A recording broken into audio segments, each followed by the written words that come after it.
I moved into the apartment in late August 2018, a modest two-bedroom unit on the third floor of an old building in Minneapolis. The building was a leftover from the post-war boom: brick, 4 stories, balconies that ran the length of the front, wrought iron railings, and wooden floors that creaked louder than I would have liked.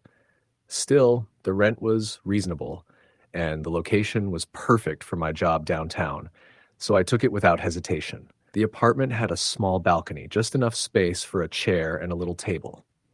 I liked sitting out there in the mornings, drinking coffee and watching the city wake up. There was something peaceful about it. The street below, this low was lined with old maples, by September began turning a golden yellow and red. I'd spend many early mornings out there watching leaves fall gently to the sidewalks below. One thing about the balcony, it faced the alley that ran between two buildings. Not a busy street, just a narrow strip where delivery trucks sometimes backed in.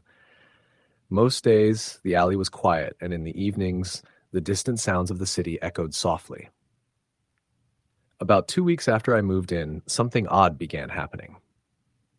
At first, it was small, the kind of thing you might easily dismiss. I'd leave the balcony door locked before bed, but sometimes it would be found slightly ajar in the morning. I was careful to double-check, so I knew I had locked it. Once, I found my chair on the balcony had been moved a few inches away from the railing. I live alone, and I'm not a sleepwalker, so it puzzled me. One morning, I found faint footprints on the balcony floor. It had rained the night before, and the wet concrete still held the impression of bare feet, small like a woman's, stepping slowly near the railing. I couldn't explain how anyone had gotten out there. The balcony was on the third floor, and I was confident that no one had a key to the apartment. I chalked it up to imagination at first. After all, I was tired from work and stressed from moving. But then other things began to happen. I started hearing noises late at night, just as I was about to fall asleep. The creaking of the wooden floorboards, footsteps on the balcony, the soft sound, a voice whispering just out of earshot. I checked my phone and saw it was around 2 a.m. each time. One night, I woke suddenly to the feeling of someone watching me. I turned over and saw the balcony door cracked open just a little, the pale moonlight casting slivers across the floor. I jumped up and shut the door, locking it again, and wedged the small wooden chair under the handle for extra security. But it didn't end there. I spoke to my neighbor downstairs, a retired man named Jim, who had lived in the building for over 20 years. I asked him if anything unusual had happened in the building, or if anyone had ever mentioned the balconies before. Jim hesitated, then told me a story. Years ago, he said, there was a woman who lived in the apartment right above yours. Her name was Helen. She was in her late 30s, lived alone. One summer, she was found dead on her balcony. They said it was an accident. She'd been out late drinking and had fallen over the railing, but folks around here say it was something else. What do you mean? I asked. Jim looked around as if the walls might hear him. Some say she was pushed. Others say she never really left. People say you can still see her on the balcony at night, especially when the moon is bright. I felt a chill crawl up my spine. I hadn't known about Helen. The apartment had been vacant for several months before I moved in, but I'd never heard any whispers or rumors about it. The next night, I was sitting on my balcony, nursing a beer and trying to relax. It was a warm September evening, and the city lights twinkled all around. I heard the faint creaking of floorboards above me, the balcony right above mine. I looked up, and for a moment I thought I saw the outline of a woman standing there, staring out into the night. I blinked. The figure was gone. I told myself it was a trick of the light or fatigue. But then, as I stood to go back inside, I heard it. A soft sigh, barely audible, like the wind had taken on the shape of a voice. I hurried inside and locked the door. The days passed. The sensations grew stronger. Sometimes I'd hear soft singing coming from the balcony above, or the sound of footsteps pacing back and forth. At other times, I felt a coldness wash over the apartment, as if someone had just passed through. I installed a small security camera on my balcony, facing upward towards the balcony above mine. I wanted to capture whatever was there, or prove to myself that I was imagining things. One evening, I was reviewing the footage after work. Around 11:30 p.m., I saw a faint, misty figure step onto the balcony above me. The figure stood silently for a few minutes, then vanished. I paused and zoomed in. The outline resembled a woman in a flowing dress, hair hanging loose. I showed the footage to Jim. He nodded gravely. That's Helen. My curiosity turned to unease. I stopped sitting on my balcony at night and kept my door locked tight. But the feeling of being watched remained. One night at about 3 a.m., I was awakened by a sudden, sharp sound, a loud crash on my balcony. Heart pounding, I turned on the light and looked out. The small table was overturned and my chair lay on its side. There was no wind, no one outside. The alley was still and empty. I called the building manager the next day and told him what happened. He seemed skeptical, but promised to check the building's security logs. 2 days later, I received an email from him. The security cameras around the building showed no signs of anyone entering or leaving my balcony area that night. I was beginning to feel trapped in the apartment. I could not explain what was happening, and my friends thought I was stressed or imagining things. One afternoon, I decided to do some research at the local library. I dug through old newspapers and archives, searching for any mention of Helen or any incidents on that street. I found an article dated August 12th, 2012. A woman named Helen Carter had fallen from a third-floor balcony on West 4th Street, the very same street where my apartment was located. The article described the fall as accidental, though it mentioned neighbors hearing a loud argument the night before. A few other articles hinted at a troubled past, a divorce, a brief hospital stay, and a missing persons report filed just days before the fall. I felt a pang of sadness.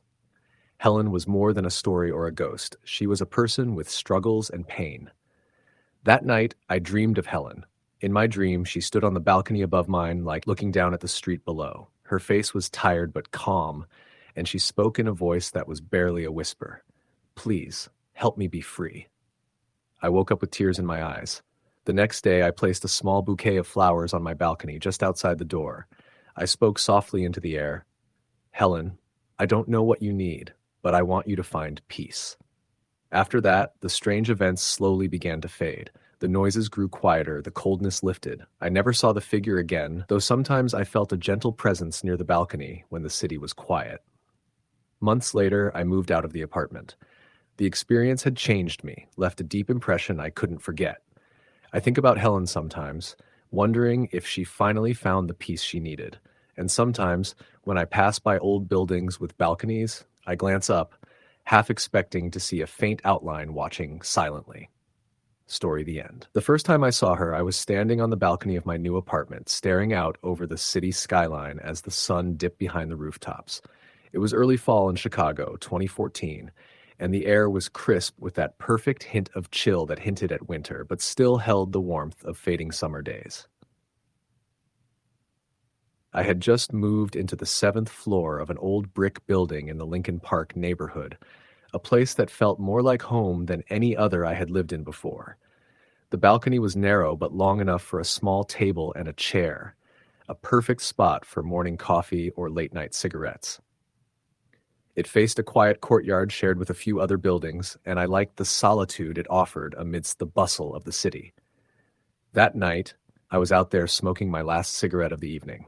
I had my headphones on, listening to an old vinyl-inspired jazz playlist, and I was feeling the kind of tired that only a fresh start can bring, the kind where you think everything is possible. The moon was rising, and the sky was dotted with early stars. And then I saw her. She was standing on the balcony directly across the courtyard, about 50 feet away. She looked like a woman in her early 30s, with long dark hair that hung loosely over her shoulders. She was wearing a white dress, something that looked vintage, maybe from the 40s or 50s. I wasn't sure if she was real at first. The way the moonlight caught her made her almost glow, like a pale, delicate statue. She didn't move. I blinked, thinking maybe I was seeing a reflection, a trick of the light, or just the exhaustion playing tricks on me. But she was there the next night. At the same time, standing on that same balcony, staring down into the courtyard. I started watching her regularly. She never did anything except stand still, always facing the courtyard, always silent. It felt eerie, but also oddly comforting, like she was part of the neighborhood's quiet pulse. I never tried to talk to her. In fact, I never waved or made eye contact. There was something about her presence that felt out of place, but not threatening, like she was trapped in a moment and couldn't move on. Curiosity eventually got the better of me. I asked the building manager about the unit across from mine, who lived there, the history of the apartment. He was a gruff older man, probably in his 60s, who had worked at the building for decades. "Oh, that place? Been empty for years," he said, scratching his chin. "Last tenant moved out after some weird stuff happened." "What kind of weird stuff?" I asked. He hesitated, then said, "They say a woman used to live there back in the late 1940s. Real pretty lady. Married a soldier who never came back from the war. After that, she was never the same. People say she used to stand on that balcony every night waiting for him to come home. Some say she never stopped waiting." I laughed nervously. "That sounds like a ghost story." "Maybe," he shrugged. "You don't see her, do you?" "I do," I said quietly. He gave me a long look, then said, "Be careful. Sometimes those old ghosts don't just watch, they try to reach out." I brushed it off as a joke, but that night something happened that shook me to my core. I was on my balcony again, smoking, when I heard a soft tapping sound behind me. I turned quickly, expecting to see a neighbor or someone in the hall, but the hallway was empty and silent. The tapping continued, soft and rhythmic, like fingers drumming on the wooden railing. I looked down at my own balcony railing. It was empty. My heart started to pound. I was about to go inside when I felt a cold breeze sweep across my neck like a whisper against my skin. I turned to look back out at the courtyard, and she was there, standing closer now, her pale face illuminated by the moonlight. For a moment, I was frozen, staring at her as she raised her hand slowly and pointed at me. Then, just like that, she vanished. I slammed the balcony door shut and locked it, heart racing. That night, I barely slept. Over the next few weeks, the sightings increased. Sometimes she would be standing just at the edge of the balcony, her face sad and empty. Other times, I would catch glimpses of her from my bedroom window, watching silently from the shadows.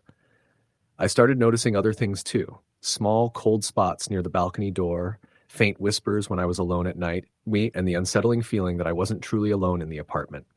One night, the air was thick and still. I was sitting on the couch reading when suddenly the balcony door creaked open. I didn't hear footsteps, no wind, nothing that could explain it. I stood up slowly and looked out. There she was again, but this time she was smiling.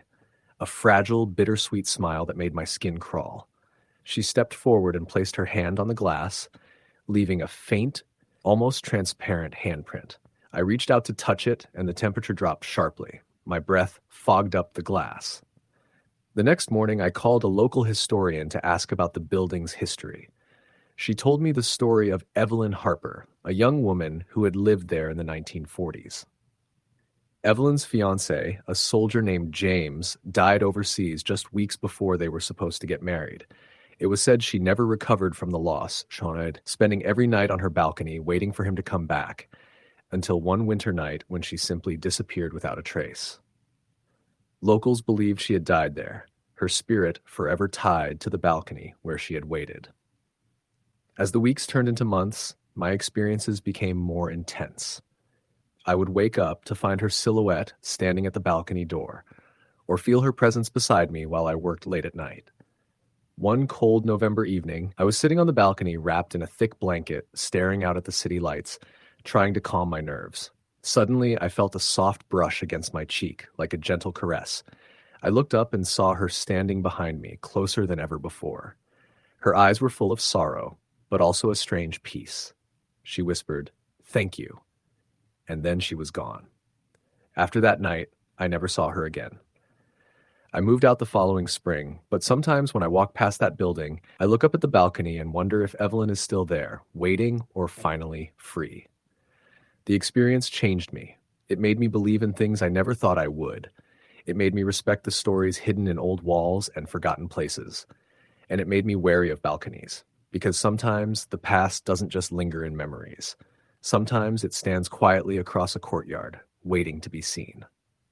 Story the end. It all started on a late autumn evening in Chicago, around the time when the trees were shedding their leaves and the nights grew longer and colder.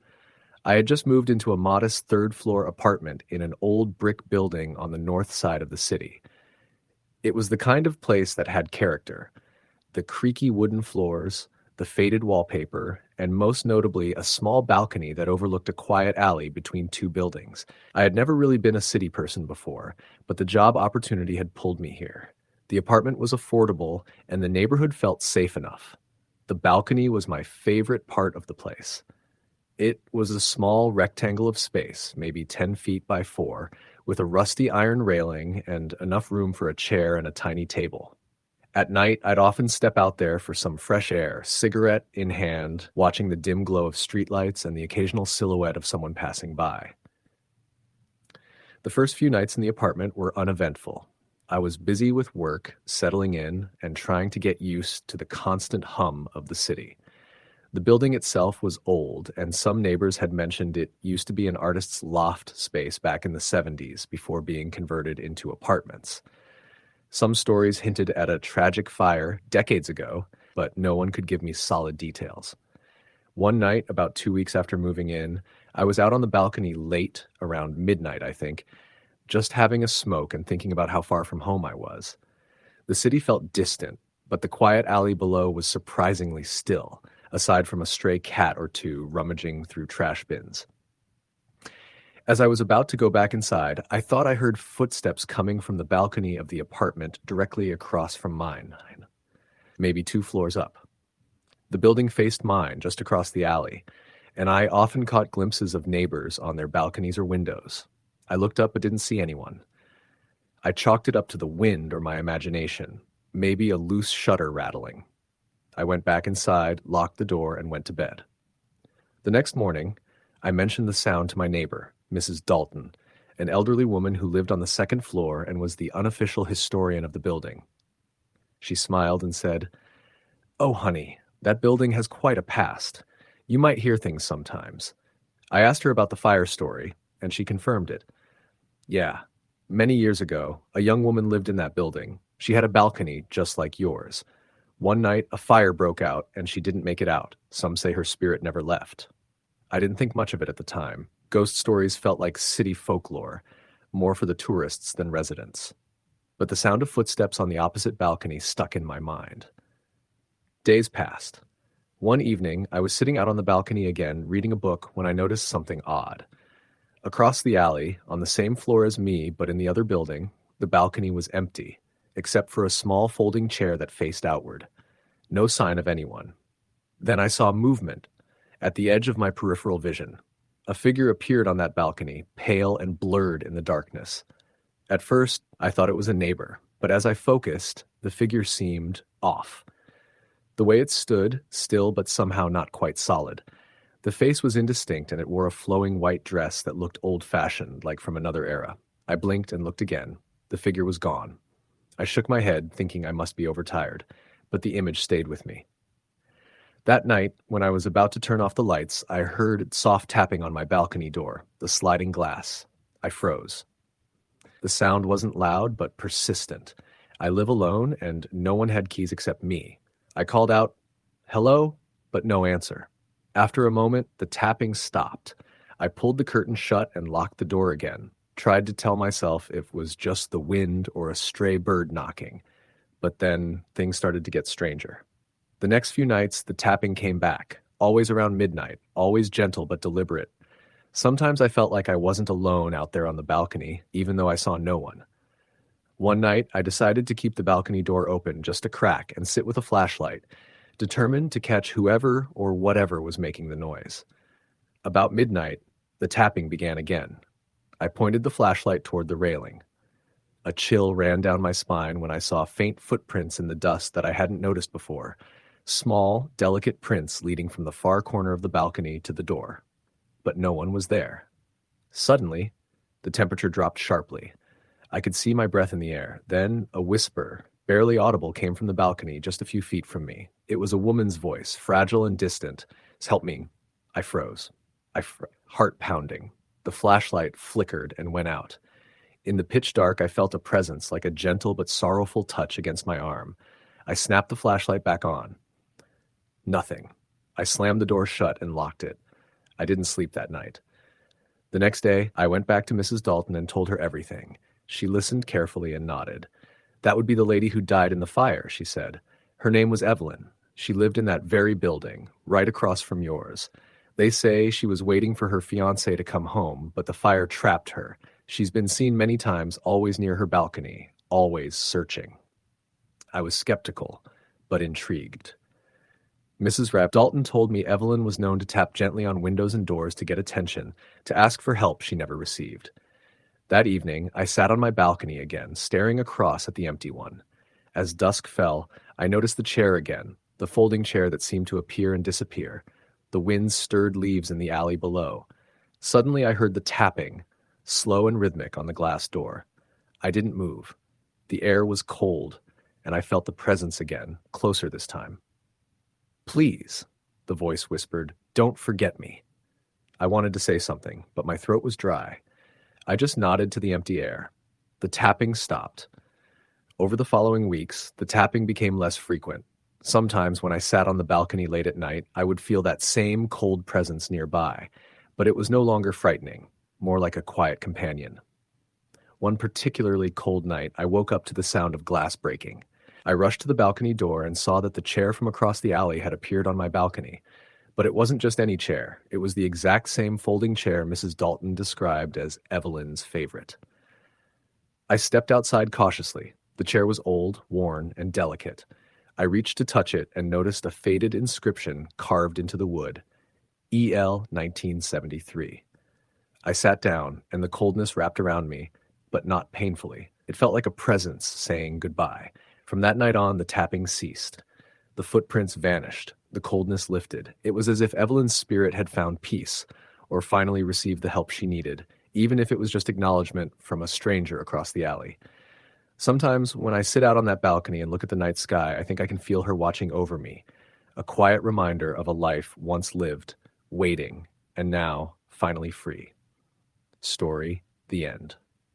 I moved into my new apartment on the third floor of a weathered brick building in the older part of Boston during the early autumn of 2018.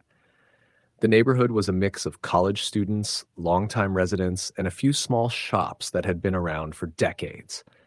The building itself was solid but aged, with creaking floorboards and the kind of paint on the walls that had faded through many years of Boston winters and humid summers. What attracted me most was the small balcony attached to the living room, a rare luxury in that part of the city. I remember the first night clearly. After unpacking and settling in, I stepped out onto the balcony just as the sun was dipping below the horizon. The air was crisp, tinged with the smell of damp leaves and distant wood smoke from nearby fireplaces. Below, the street was quiet except for the occasional muffled honk or the echo of footsteps on the sidewalk. It felt peaceful, almost like the city was holding its breath. For the first few weeks, everything was normal. I enjoyed my evening ritual of stepping outside to breathe in the cool air, sipping coffee or a glass of wine as I watched the stars emerge. The city noises softened, replaced by the occasional bark of a dog or the distant siren of an ambulance. I got to know the neighbors, a few friendly faces here and there, but mostly people kept to themselves. Then the odd things began. It started subtly. I'd be on the balcony late at night, lost in thought or reading, when I'd catch the feeling of being watched. It was never uncomfortable, more like a soft awareness, a presence that was just out of sight. The first time I mentioned it to a friend, she laughed it off, suggesting I was just adjusting to the new place. One chilly evening in late October, I was sitting on the balcony wrapped in a thick blanket. The wind was picking up, rustling the dry leaves that had gathered in the corners. As I stared at the sky, a shadow caught my eye on the balcony above mine. The building was 4 stories tall, and the apartment directly above me was empty, or at least that's what the landlord said. The place had been vacant for nearly a year, waiting for repairs after a small fire in the previous winter. The balcony was dimly lit, only by the faint glow of the street lamp below. I saw the silhouette of a woman standing close to the railing. She wore a long dress that looked out of place, almost like something from another era. Her hair was long, dark, and loose, hanging down past her shoulders. She didn't move or look away. She just stood there, staring straight ahead. I blinked, thinking I must be seeing things, but the figure stayed. I called out softly, "Hello? Are you all right up there?" No response. After a few seconds, she faded away like mist. The next day, I told my landlord about it. He shook his head and said, "No one's been in that unit for months. The fire really did a number on it, and the insurance is dragging its feet. Probably just a trick of the light." But that night, I felt the presence again. Only this time, I was certain I heard footsteps pacing back and forth on that empty balcony, slow and deliberate. My heart pounded in my chest as I strained to see in the darkness. Over the next few weeks, the figure became a regular visitor. I started keeping a journal, jotting down the dates and times I saw her. Always late at night, always the same long dress and long hair, always silent. Sometimes she seemed sad, her posture slumped and shoulders shaking slightly as if she were crying. Other times she looked distant, as though lost in thought or trapped in a memory. One afternoon, I met an older woman in the lobby who had lived in the building for over 40 years. Her name was Mrs. Donnelly, and she was the kind of person who seemed to know everything about the building's history. I asked her about the apartment above mine. "Oh, that place has a story," she said quietly. Back in the late 1940s, a young woman named Evelyn lived there. She was known to be kind but very lonely. Her husband was often away for work, and the neighbors said she spent hours on that balcony, looking out over the street. One cold November night, she disappeared.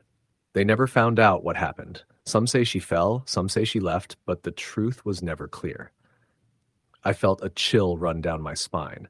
The dress and hair I'd seen on the balcony matched the descriptions of Evelyn in some old neighborhood photos Mrs. Donnelly showed me. A picture of a woman in a white dress with dark hair standing on a balcony, presumably that same one. That night, I decided to stay on my balcony as late as possible. Around midnight, the temperature dropped suddenly, and the street lamps flickered. I looked up, and there she was, the woman in the white dress. This time she seemed closer, her figure faint but unmistakable. I whispered, "Evelyn?" She turned slowly, her face blurred but her eyes fixed on me. I felt a wave of sadness and longing radiate from her. Without thinking, I said, "I'm sorry, I wish I could help." The figure nodded gently, then raised a hand as if to wave goodbye. Then she vanished, leaving the balcony cold and empty. After that, I felt a shift. The presence was still there sometimes, but it felt less heavy, less sad. I even caught glimpses of her during the day, a flash of white in the corner of my eye, or the faint scent of lilacs, her favorite flower, the one Mrs. Donnelly said Evelyn loved. I never found out what truly happened to Evelyn. The landlord eventually repaired the apartment and a new tenant moved in, but I often think about those nights when the balcony was a doorway between the past and present. Sometimes when I'm on my own balcony at night, wrapped in a blanket and staring out at the city, I feel a comforting presence just beyond the edge of sight. And I know Evelyn is still there, watching over the street she once called home. Story, the end. The first time I saw her, I thought it was just my imagination, the way the light hit the balcony, casting strange shadows against the building across the street. But after a week or so of living in my new apartment, I couldn't deny there was something off. I had moved into a modest 3-story brick building on the edge of a quiet neighborhood in Portland, Oregon. The apartment was on the 2nd floor with a small balcony just outside the living room window. It was the kind of place you'd expect to find in an old neighborhood, sturdy but with signs of wear, creaking floors, peeling paint. I liked it that way. The city was noisy enough, and the balcony gave me a little space to breathe fresh air and watch the world without being fully in it. The first night was uneventful, except for the creaks and groans common in older buildings. I'd just unpacked and was sitting on the couch, Max, my golden retriever, asleep at my feet. The sun was setting, casting a warm glow on the wooden railing of the balcony. Then I caught a glimpse of a woman on the balcony across from mine, the one on the 3rd floor directly opposite my window. She looked out of place, pale, dressed in what looked like a white nightgown from the 1940s, her dark hair hanging loosely around her shoulders. She didn't move, just stood there, staring into the distance, her face blank. I blinked, and she was gone. The next day, I told myself I must have been tired. Maybe the light had played tricks on me. But that night, as I opened the sliding door to let some fresh air in, Max growled lowly and refused to move from the doorway. "Come on, buddy," I said, peering into the night. The woman was there again, on the balcony opposite mine. This time, she was closer to the railing and she seemed to be watching me. I didn't move.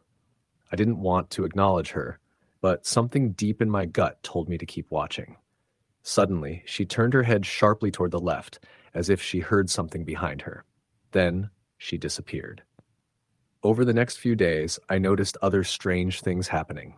Max would stare intently at the balcony or the windows across the street, growling or barking at nothing I could see. I heard footsteps above me late at night, even though I knew the apartment above was empty.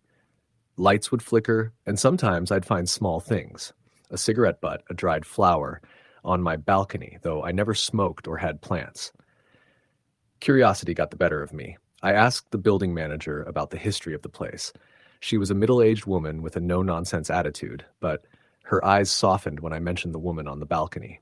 "Oh, you mean Evelyn," she said quietly. "Yeah, people say she's been seen for years. She lived here back in the 40s, waiting for her fiancé who went off to war and never came back."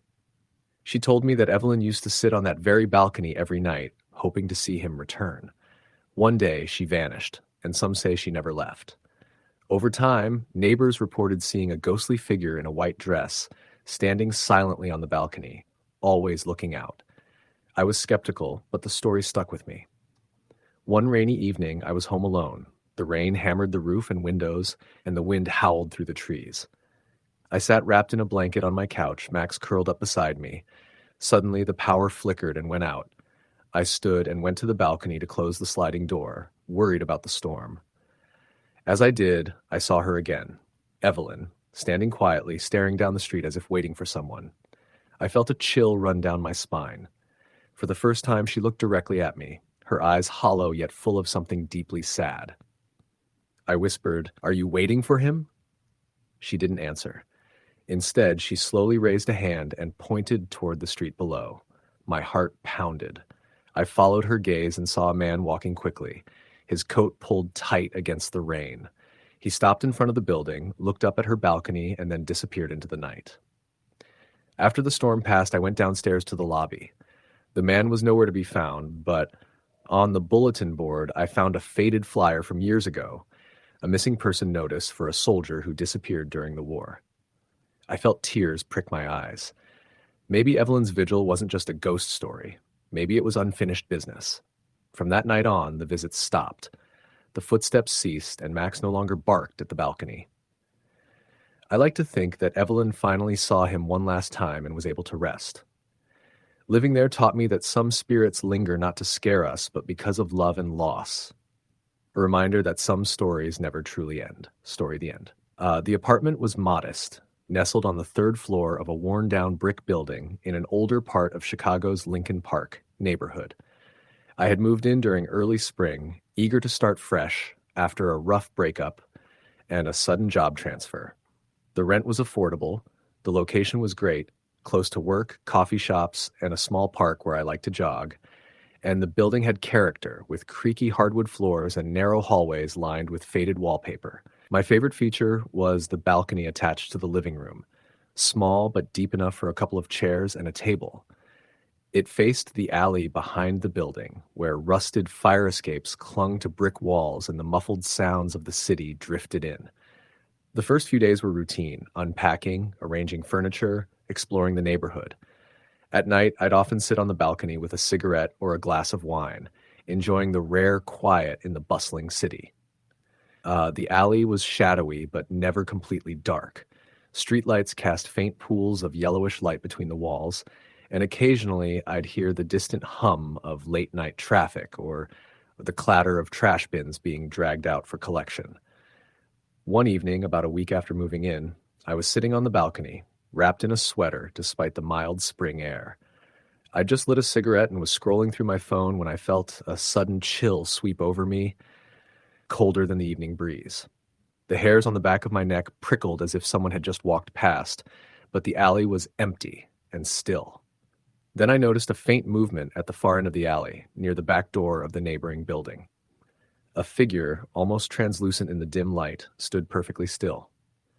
At first, I thought it was a trick of the shadows or a loose plastic bag fluttering in the breeze. But the shape was unmistakably human. Tall, slender, with a long coat that reached the ankles. The figure didn't move for several minutes, just stood there facing my building. I blinked and looked again. The figure had vanished. I chalked it up to fatigue and the stress of the move. After all, I was alone in a new city, living in a strange apartment. But as the nights went on, the figure returned. Almost every evening, between 9 and 11 p.m., I'd catch glimpses of it standing in the alley, sometimes closer, sometimes farther away, always still, always facing my building. I never saw a face, just a vague silhouette. I started telling a few close friends about it.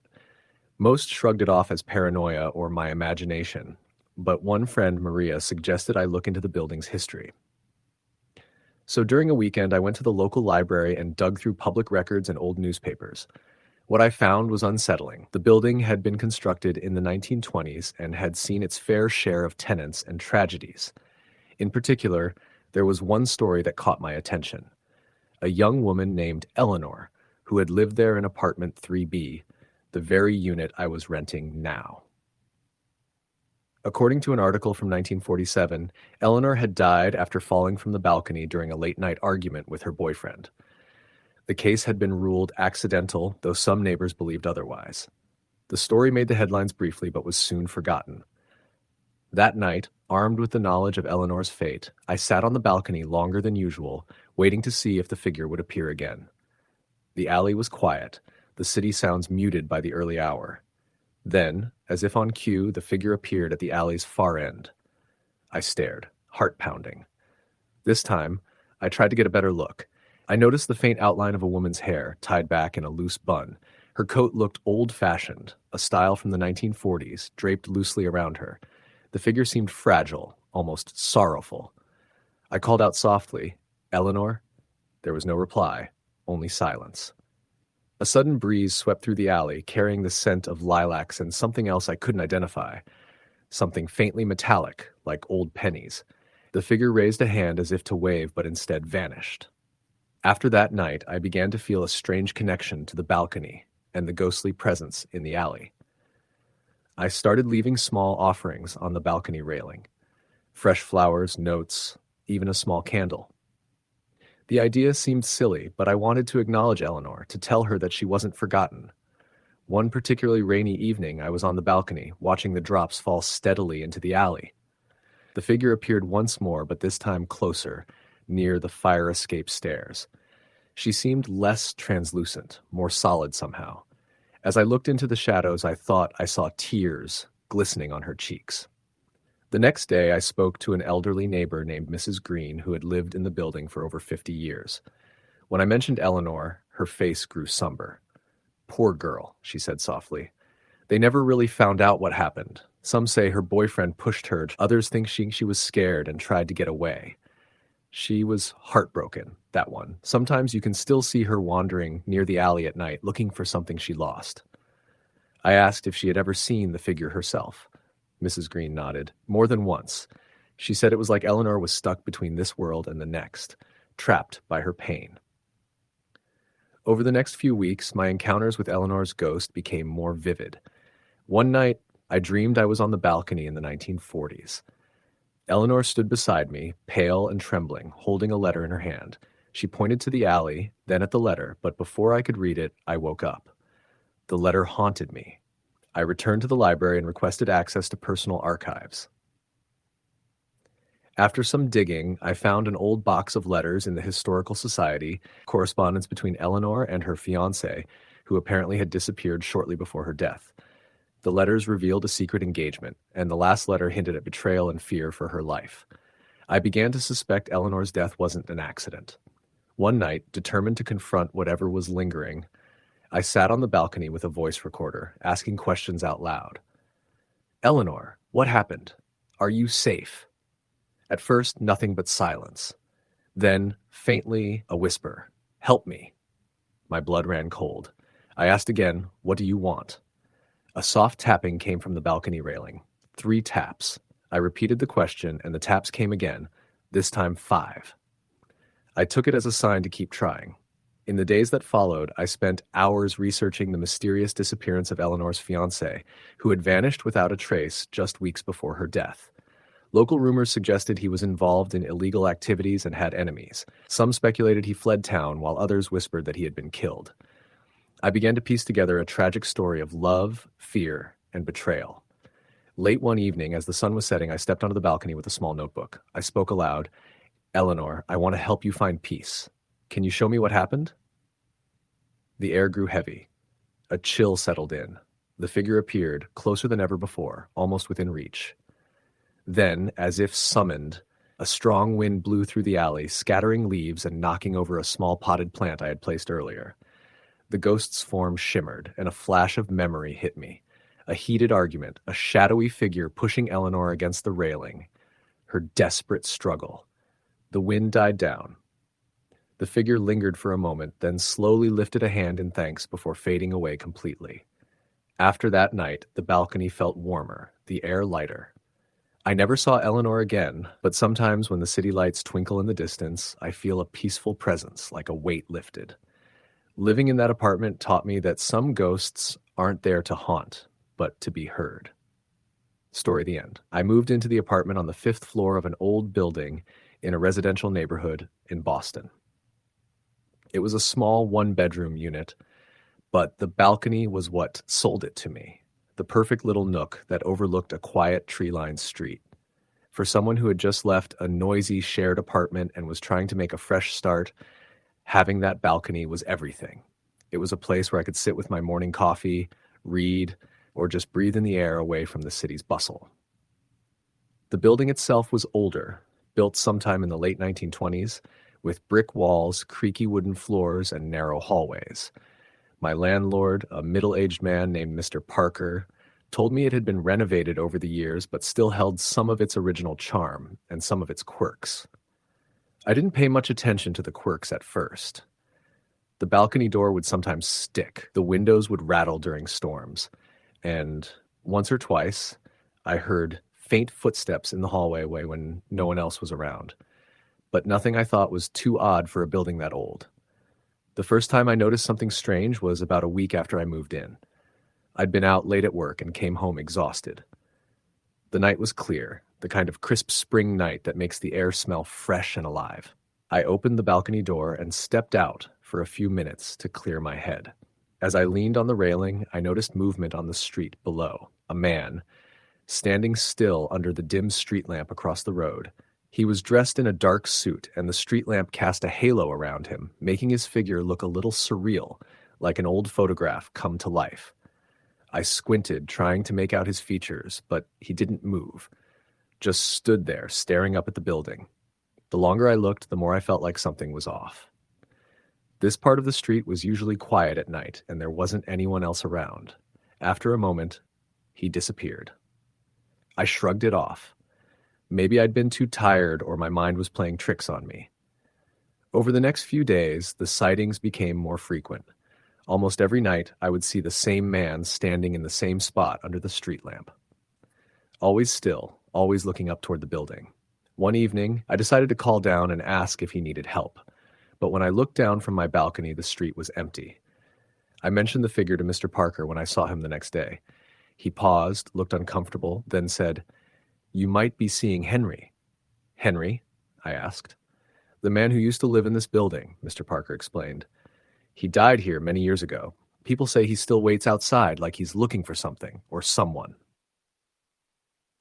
That night, I researched Henry. I found an old newspaper article from the 1930s about a man named Henry Cole who lived in this neighborhood. The article said he had lost his wife in a tragic accident and had never really recovered. He was last seen wandering the streets, waiting for her to come back. The story gave me chills. After that, I kept seeing Henry. But the figure started doing more than just standing. Sometimes he would pace slowly along the sidewalk. Sometimes he'd raise a hand as if waving, but I was never brave enough to respond. One night, I was sitting on the balcony, wrapped in a blanket, when I heard a faint knocking on the window behind me. I spun around, heart racing. No one was there. Then I heard the knock again, this time on the glass beside the sliding door. I got up and slowly opened the door. The air was cold, colder than the spring night should have been. I stepped onto the balcony and looked down. The street lamp was flickering, and there, once again, was Henry, standing quietly. But this time he wasn't looking up the building, he was looking directly at me. His eyes were sad, almost pleading. For a moment, I felt an overwhelming sadness wash over me. Then, without warning, Henry turned and walked away into the shadows, disappearing into the night. The next morning, I found a small, old-fashioned pocket watch on the ledge of my balcony. It was worn and tarnished, but still intact. There was an engraving on the back, "To my beloved E." I didn't know what to make of it. I kept the watch on my desk, feeling like it was some kind of message. Over the following weeks, the visits lessened. Henry's figure was rarely there, and when he did appear, it was only briefly, as if he was finally moving on. One night, as I was locking up the balcony door, I thought I saw Henry sitting on the curb below, staring up at the sky. I whispered a quiet goodbye, and then he was gone. Living in that old apartment with the balcony gave me a strange connection to a past I never expected to encounter. It made me realize how some stories linger, trapped in places, waiting to be seen and remembered.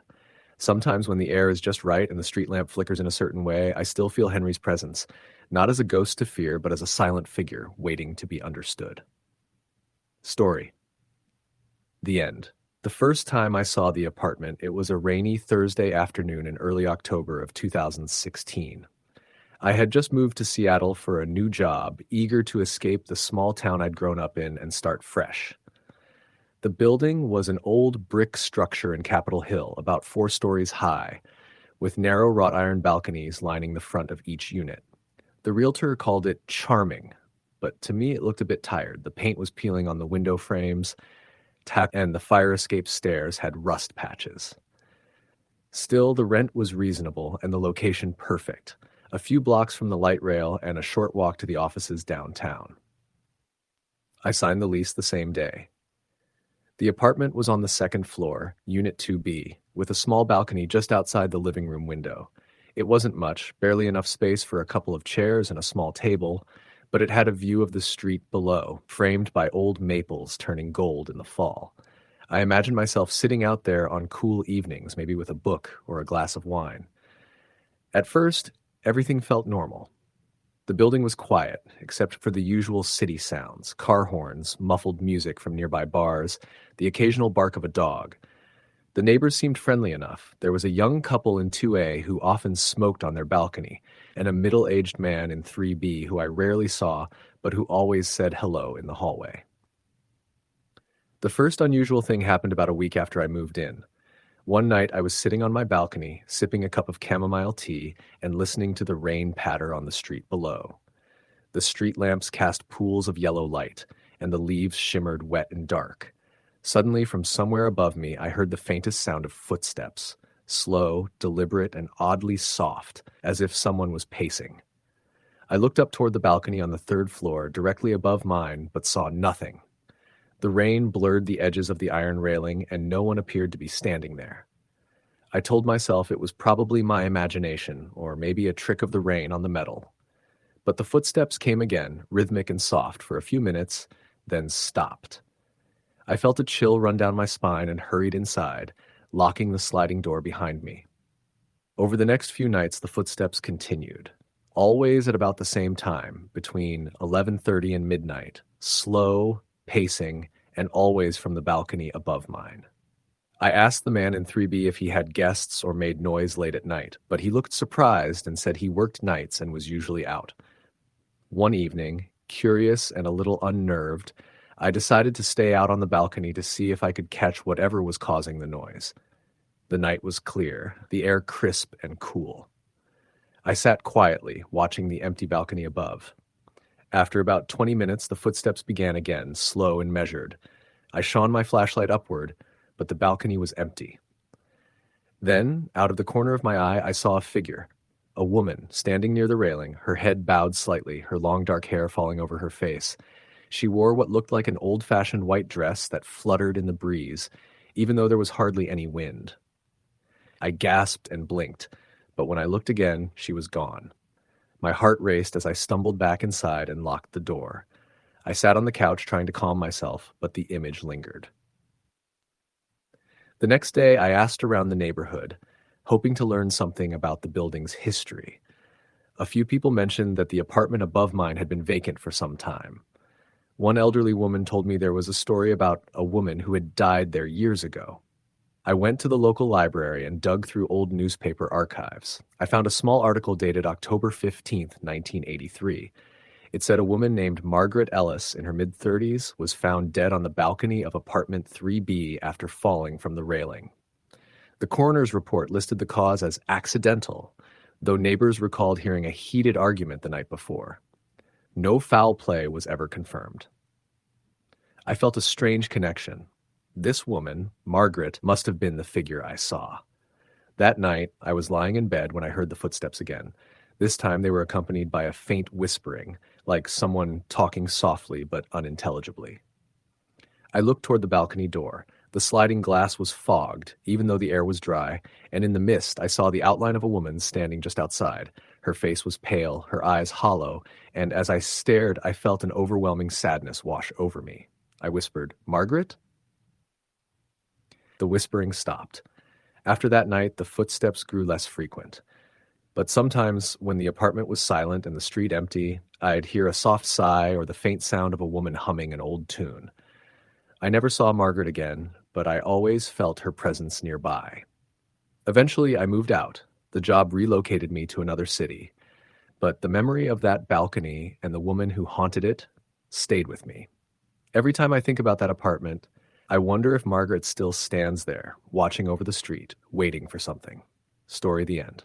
Moving into a new apartment in a city like Boston always felt like the start of something different, something bigger than the life I had been living. In the fall of 2012, I landed a small but affordable one-bedroom on the third floor of a vintage brick building in the South End, an area known for its old brownstones and tight-knit community. The building had character, with creaky wooden floors, ornate iron railings, and a narrow balcony that overlooked a quiet courtyard. I remember the first time I stepped onto that balcony. It was late afternoon, and the light was soft and golden. The courtyard below was dotted with leafy trees and a few scattered benches. Across the way, the neighbors' windows caught the light, some shaded with curtains, others open to the breeze. It felt peaceful. I imagined myself sitting there in the mornings, sipping coffee, reading, and watching the world wake up. For the first few weeks, everything felt normal. The building was old but well kept, and the neighbors were friendly enough. The only odd thing was the man who lived in the apartment directly across from mine, an older gentleman named Mr. Higgins. He was polite but reserved, often sitting on his own balcony, smoking quietly, sometimes just staring into the courtyard as if lost in thought. One night, around mid-October, something happened that unsettled me. I had been at work late and returned home after midnight. The street was quiet, the neighborhood asleep except for the occasional bark of a dog or the distant hum of a passing car. I went out to the balcony to get some fresh air before going to bed. That's when I saw her. She was standing on the balcony opposite mine, the one adjacent to Mr. Higgins' unit, except I knew no one lived there anymore. The apartment had been vacant for months, ever since the previous tenant had moved out abruptly. Yet, there she was, a woman in a pale dress, her long dark hair hanging loosely, facing outward toward the city rather than the courtyard.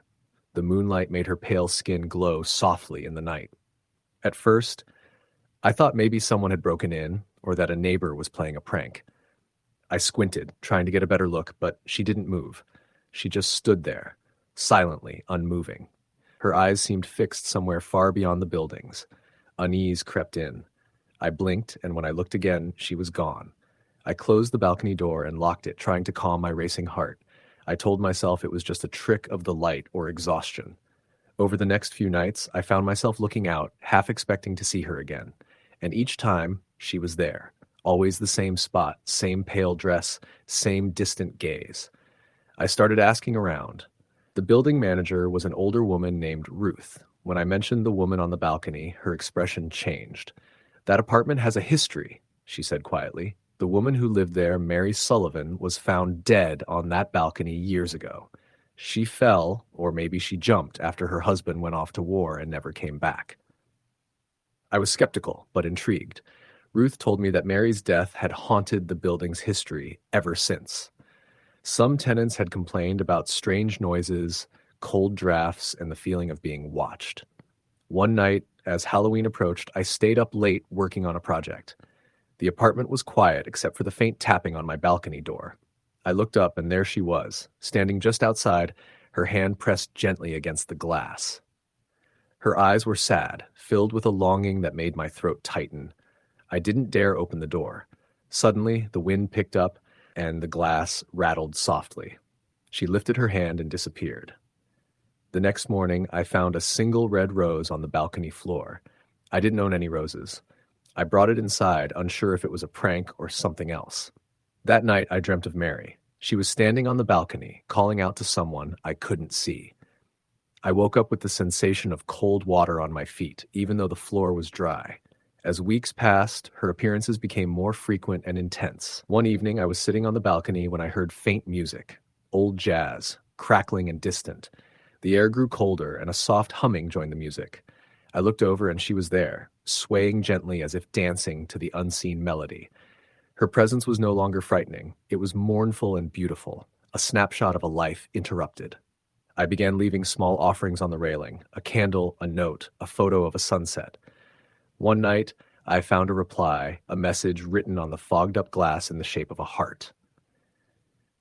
The neighborhood started to notice the change in me. Friends said I seemed distracted, haunted by something they couldn't see. One late November night, as snow began to fall softly, I heard footsteps on the balcony. I opened the door cautiously. The balcony was empty, but the cold was biting, and a chill ran down my spine. Then I saw her reflection in the glass, a woman with tear-streaked cheeks looking at me with gratitude. She whispered, "Thank you." After that night, the balcony was empty. No more tapping, no more faint music, no more appearances. Months later, I moved out, but the experience stayed with me. I never forgot Mary Sullivan and the sorrow she carried. Sometimes when I pass old buildings with balconies facing quiet courtyards, I glance up, hoping to catch a glimpse of a pale figure still waiting, still longing, somewhere between this world and the next. Story the end. The summer I turned 26, I moved into an old apartment building in New Orleans, Louisiana. It was a charming place, full of creaky wood floors, peeling paint, and wrought iron balconies that overlooked narrow cobblestone streets. I had been living in Chicago, but after my job relocated me, I decided to take the opportunity to live somewhere a little different, a little more alive, and New Orleans fit that bill perfectly. My apartment was on the second floor, facing out onto Royal Street, a lively but somewhat quiet area late at night. The building itself dated back to the early 1900s, and while it had been renovated in places, much of the old charm remained. I was especially drawn to the balcony that ran along the entire front of my unit. It was narrow but long enough to place a small table and a couple of chairs. I spent many evenings there, sipping iced tea, watching the street life below, and listening to the faint hum of jazz music drifting from a nearby club. The first few weeks were typical. I settled in, unpacked, and started to get to know my neighbors. There was Madame Laveau, an elderly woman who had lived in the building for decades, always dressed in vibrant colors and speaking with a strong Creole accent. She warned me about the spirits in the French Quarter, telling me stories about ghosts that lingered around old balconies and courtyards. I smiled politely, enjoying the local color but not quite believing in such things. One night, a few weeks after I moved in, I was sitting on my balcony reading a book late into the evening. The air was warm, thick with humidity, and the faint sound of a trumpet floated down the street. Around midnight, I heard a soft tapping on the railing behind me. At first, I thought it was just the wind, but then the taps became deliberate, slow, rhythmic. I turned around, but no one was there. I shrugged it off and went back to my book. That was when I noticed a figure standing across the street on the balcony of the building opposite mine. She was a woman, dressed in a flowing white dress that looked old-fashioned. Her dark hair was loose and wild, and she stood perfectly still, staring out into the night. I blinked, thinking maybe I was imagining it. When I looked again, she was gone. The next night, the same thing happened. She was there on the balcony, always wearing the white dress, always motionless. I began to watch her each night, fascinated and a little unnerved. Sometimes I thought I could catch her eyes meeting mine, but when I looked more closely, her face was blank, almost translucent. I asked my neighbor, Madame Laveau, about it. Her face darkened when I described the woman. "That is Marie," she said quietly. "She was a young bride who lived there 100 years ago. Her fiancé disappeared the night before their wedding, and she waited on that balcony every night until she died of a broken heart." Madame Laveau's stories were vivid and haunting. She told me that Marie's spirit was trapped between worlds, unable to move on until she found peace. Some nights, Marie's ghost was said to be seen walking the streets below, her white dress glowing softly under the moonlight. One humid July night, I was out on my balcony when the air grew inexplicably cold. The city sounds muffled and dimmed. The humming of the jazz band a block away seemed to fade into silence. I shivered, despite the warmth. That's when I saw her again, standing on the opposite balcony, closer than usual, her hand pressed gently against the iron railing. She looked directly at me, her eyes filled with sorrow. I felt an overwhelming sadness wash over me, as if the pain she carried was real and heavy. Suddenly, the night shattered with the distant sound of a woman crying. It echoed from the alleyways, drifting through the air like a lost melody. The street lamps flickered, and the temperature plummeted further. I closed the balcony door and locked it, my heart pounding. Over the following weeks, strange things began to happen. I heard footsteps on the balcony late at night, soft whispers just beyond hearing, and sometimes the faint smell of jasmine, Marie's favorite flower, according to Madame Laveau. One morning, I found a single white rose lying on my balcony floor. I didn't own any roses, and none of the neighbors admitted to leaving it. I left it there, unsure what to do. One night, unable to sleep, I stepped out onto the balcony to smoke. The air was thick and heavy, and I felt a presence beside me. I turned to see the silhouette of a woman in white. Her face was sad but peaceful. She whispered, "Thank you," and then she was gone. From that night onward, the visits stopped. The balcony felt lighter, the city sounds returned to normal, and I never saw Marie again. Years later, when I moved away from New Orleans, I still think about that ghostly bride and the sorrow she carried. Sometimes when I visit old cities with wrought iron balconies and narrow streets, I wonder if she's still waiting, watching, hoping for peace. Story the end. I moved into the old red brick apartment building in Kansas City in August of 2019. I remember the exact date because it was the same day I signed the lease on what would be my first real place entirely on my own. I just turned 27, fresh off a promotion that allowed me to finally stop living with roommates. The apartment was small, just a one-bedroom on the third floor, but it was perfect for me. It had hardwood floors, tall ceilings, and a narrow balcony that overlooked the alley behind the building. The balcony was what sold me, honestly. There was something peaceful about it. I could imagine myself reading out there on fall afternoons or watching the snow fall in the winter. The building was old, built in the late 1920s. The halls were narrow and painted a faded yellow that had definitely seen better days. My landlord, Mr. Harlan, was a quiet man in his 70s who'd owned the place for decades. He lived on the first floor and handled all the maintenance himself. He walked with a limp and always wore a dusty flannel shirt no matter how hot it got outside. He handed me the keys with a nod and said, "Be careful out there on that balcony. Some folks say it's cursed." I laughed, thinking he was joking, but he didn't smile back. Instead, he shook his head slightly and mumbled something I didn't catch. I chalked it up to old man eccentricity and went upstairs to unpack. The first few nights were uneventful. I worked long hours, came home exhausted, and passed out without giving the place much thought. But by the end of the first week, I started noticing small things. At night, I'd hear a faint tapping sound, like fingertips brushing the balcony railing. I assumed it was the wind or maybe squirrels. But it didn't stop. Every night around the same time, just past 2 a.m., the tapping would start, soft at first and then louder, more deliberate. It sounded exactly like someone drumming their fingers across metal. One night, I stayed up watching an old movie with the balcony door open to let in the breeze. I was half asleep when I heard the tapping again, and this time it was accompanied by something else, a whisper. It was faint, just below the threshold of understanding, like someone murmuring directly into my ear. I turned off the TV and sat still, trying to catch it again, but there was only silence and the distant hum of traffic. The next day, I asked my neighbor, an older woman named Joanne who lived across the hall, if she'd ever heard anything strange at night. Her eyes narrowed slightly and she said, "You mean the balcony? You've seen her, haven't you?"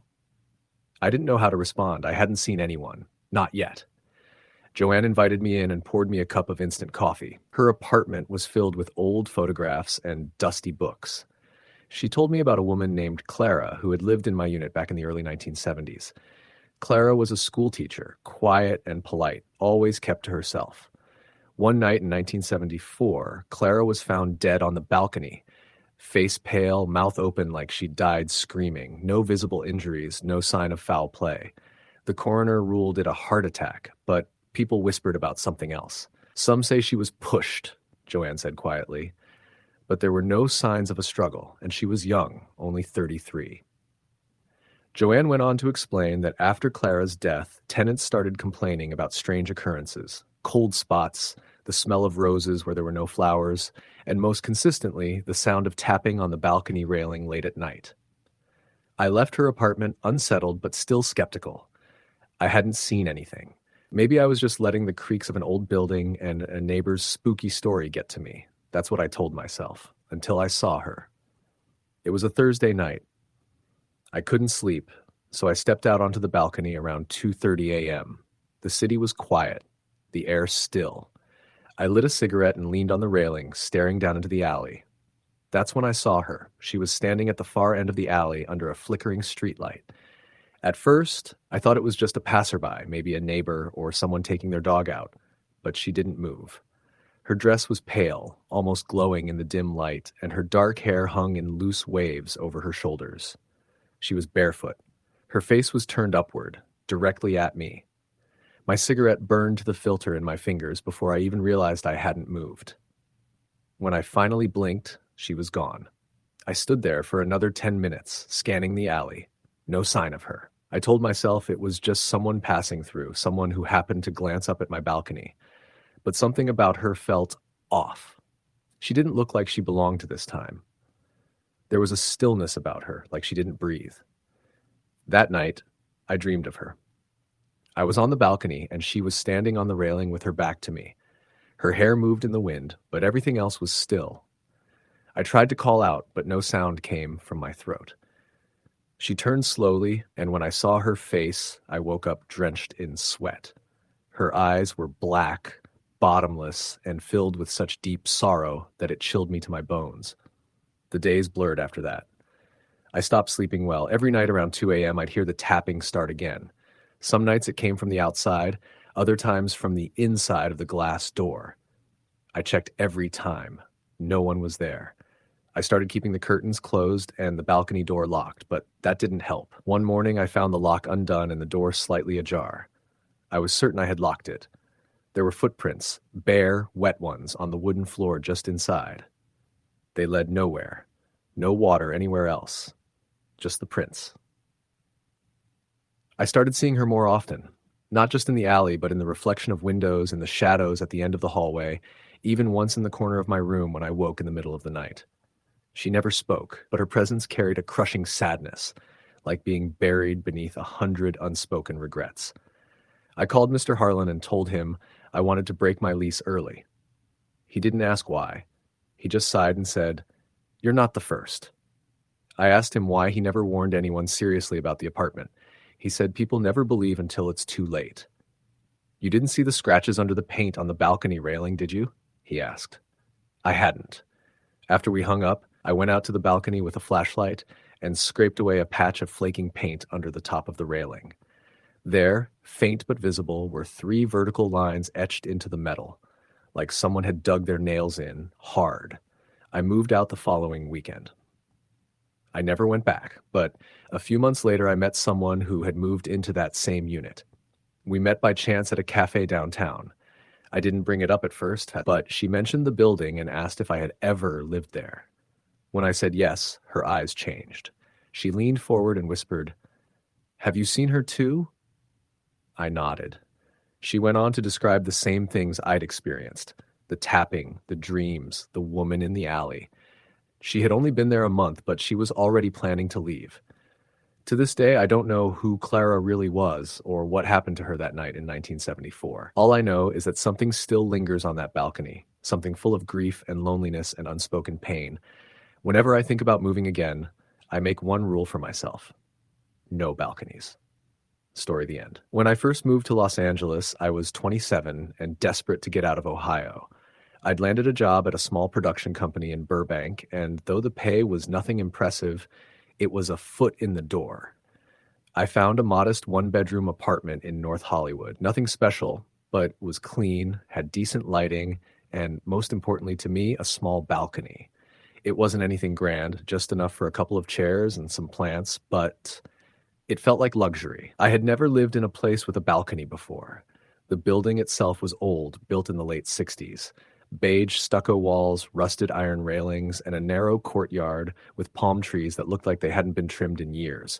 The landlord, Steve, was in his 50s and always smelled like cigarettes and motor oil, but he seemed all right. "Apartment 209, he said, handing me the keys. "Used to belong to a girl named Amber. Quiet.